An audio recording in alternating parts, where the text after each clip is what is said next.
కస్తూరి గారు మమాస్ పెట్టా డాడ్స్ పెట్టా? Mother's pet. I had a very good father, but my mother was not my mother. My mother was my best friend. Okay okay. So we were best friends. నాకు my mother pet, మా మదర్కి నేను పెట్టు.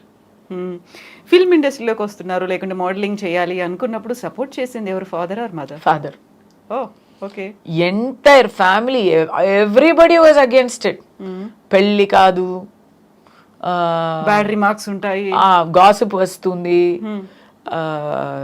Character గురించి అందరూ ఏవైనా మాట్లాడతారు అని బెదిరిస్తే మై ఫాదర్ సెడ్, ఎవరు మాట్లాడితే ఏంటి, నాకు అమ్మాయి గురించి నాకు తెలుసు, నమ్మకం ఉంది, అది నిప్పు లాంటిది, అలాగే ఉంటుంది అని చెప్పారు. సో ఆ నమ్మకాన్ని నేను నిలబెట్టుకున్నాను అనేది నాకు పెద్దగా, అది ఒక పొగరే నాకు. ఏమంటారు ఇన్నేళ్ళ చూసిన తర్వాత మీ ఎక్స్పీరియన్సెస్, మీ మూవీస్ సీరియల్స్ ఇవన్నీ చూసిన తర్వాత what was his reaction? He is not there. అప్పుడు ఏమనుకునేవాళ్ళు? 18 years ago. So sorry. అప్పుడు పెళ్ళి చేసుకొని కంగారుగా ఒక పిల్ల కూడా పుట్టించాం. Because he was also not well, Parkinson's వచ్చింది. So mother and father are counting their days అని మాకు తెలిసిపోయి, నేను my brother both of us hurriedly we had babies so that they can see movies. So many things we did అండి. My father use to do all sorts of things. He will come, he will become, he is very good. నేనే ఇంత మాట్లాడుతున్నానంటే ఆయన ఇంకా చాలా funny. ఆయన ఎక్కడ వెళ్తే అక్కడ అలా లైట్ వెలిగిపోతుంది, వైబ్రెంట్ గా.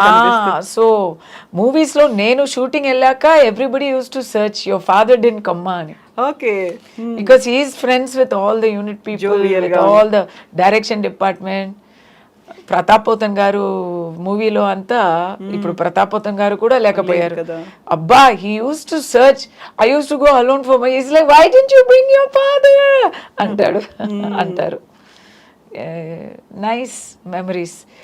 మూవీస్ గురించి ఏంటి అలా ఏం చెప్పలేదు.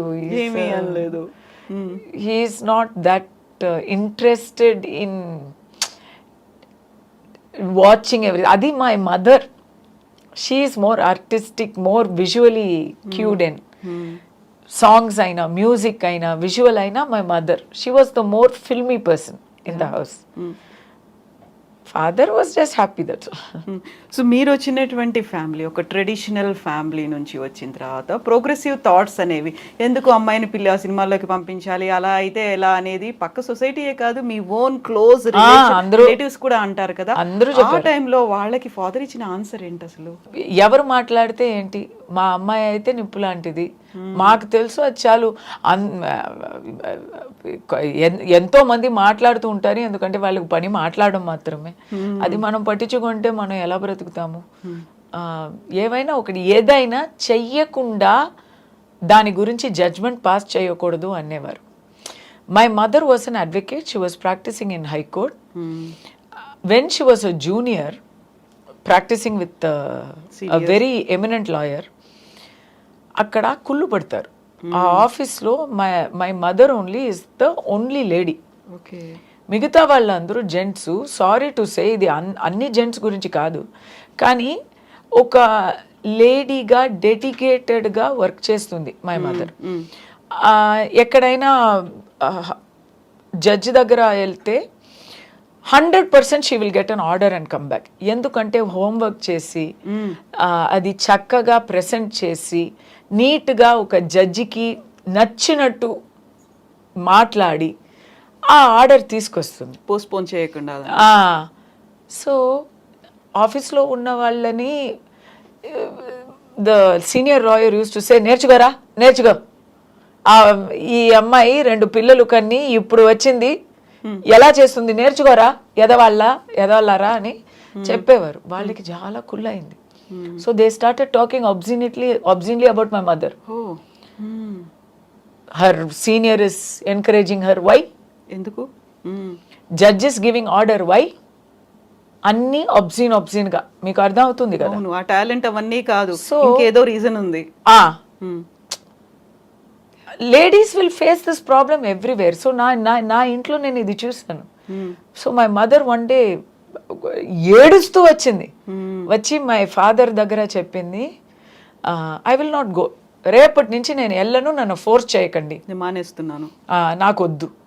ఇంత బూతులు విని నేను వెళ్ళాలి, ఇలాంటి నానా విధంగా మాటలు మాట్లాడుతున్నారు, అది తట్టుకొని నేను వెళ్ళాలని లేదు, నేను వెళ్ళను అంటే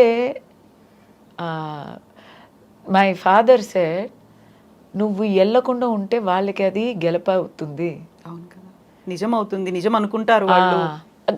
నిజం వదిలేయండి, వాళ్ళకి అది గెలుపవుతుంది. Hmm. నువ్వు రాకూడదే అనే వాళ్ళు అదంతా మాట్లాడుతున్నారు, ఇదంతా నీకు టార్చర్ ఇస్తున్నారు. నువ్వు ఓటమి ఒప్పుకొని ఇంట్లో ఉండపోతున్నావా, బయటకు వెళ్ళి గెలవపోతున్నావా అని అడిగారు. Hmm. అలాంటి ఒక మగాడు ఎక్కడ దొరుకుతారండి? ఎగ్జాక్ట్లీ, ఆ? So true, so true. ఒక మొగుడుగా అయినా, ఒక ఫాదర్గా అయినా సేమ్ అలాంటి మోటివేషనల్ వ్యక్తి ఆయన. సో వెన్ 100% ఎలా పెళ్ళాన్ని నమ్మారు, అలా 100% నన్ను నమ్మారు, నా వెనక్కే ఉన్నారు. ఎవరు ఏం చెప్పినా ఒక పెద్ద గాసిప్ వచ్చేసింది. ఇది ఎవరికీ తెలీదు, నేను ఇప్పుడు చెప్తున్నాను. ఒక పెద్ద బిజినెస్ మ్యాన్ అనండి తమిళనాడులో, ఆయనకి అప్పుడే 60 ఉంటుంది, నాకైతే 19. పెద్ద గాసిప్ వచ్చేసింది. దట్ పర్సన్ నన్ను ఉంచుకున్నట్టు, నాకు ఏదో ఇల్లు కొన్ని ఇచ్చినట్టు, ఎక్కడో లండన్లో సంథింగ్ అండ్ ఆల్. పెద్దగా అది అంటే ఇప్పుడులాగే అది ఇట్స్ నాట్ నిజం అని అవసరం లేదు. స్వరస్యంగా ఉంటే ఇట్ విల్ స్ప్రెడ్. అలా ఎవరైనా వచ్చి నన్నే అడుగుతున్నారు, పెద్ద నాకు సిఫారసు చేయండి, నాకు ఒక కాంట్రాక్ట్ ఇప్పించండి అంతా అడుగుతున్నారు. ఎంత సిగ్గుగా ఉంటుంది నాకు, ఎంత సిగ్గుగా ఉంటుంది. ఆ టైంలో నా తోడు ఉన్నది నా father. Such a great thing అండి నిజంగా. సో నాకు దానివల్లనే పీక్లో ఉన్నప్పుడు పెళ్లి చేసి పంపించారు. My mother is not like my father, అంత బ్రేవ్ కాదు. షీఈస్ అ లాయర్ కదా, ప్రతిరోజు అందరినీ కలిసి ఫేస్ చేస్తున్నారు కదా, she knows how people think. So immediately ఆ గాసిప్ రాగానే నాకు వెతకడం మొదలు పెట్టారు. 2.5 yearsలో పెళ్ళి. చాలు నువ్వు నటించింది వెళ్ళు, లేకపోతే పెళ్ళి కాదు. అవును కదా. సో ఏదైతే ముందు భయపడ్డారో, ఎవరైతే కామెంట్స్ చేస్తారనుకున్నారో, అవన్నీ వచ్చేసరికి ఇంటి దాకా వస్తున్నాయి. They can't take it. ఇంకా ఆ టైంలో కాలేదు ఇంకా. అండ్ హస్బెండ్ వైఫ్ నుంచి ఎలా అనిపించింది అప్పుడు? They don't care. పెద్దరికం అంటే పెద్దరికం అండి. మనం ఎలా ఉన్నామో, మన మనస్తత్వం ఎలా ఉందో అలాగే మనం అవతల వాళ్ళని అనుకుంటాము. మా మైండ్లో చెత్త ఉందనుకోండి, అందరూ చెత్తగానే మనకు కనిపిస్తారు. మనం పెద్దరికత్వంతో ఉంటే అందరూ మనకి నిజాయితీతో కనిపిస్తారు. మా ఇన్లాస్ అయితే పెద్దవాళ్ళు. మా ఆయన అయితే ఈ saving lives, he doesn't have to worry about this. Exactly, ఇవన్నిటిని పట్టించుకోవాల్సిన అవసరం నా గురించి వాళ్ళకి తెలుసండి.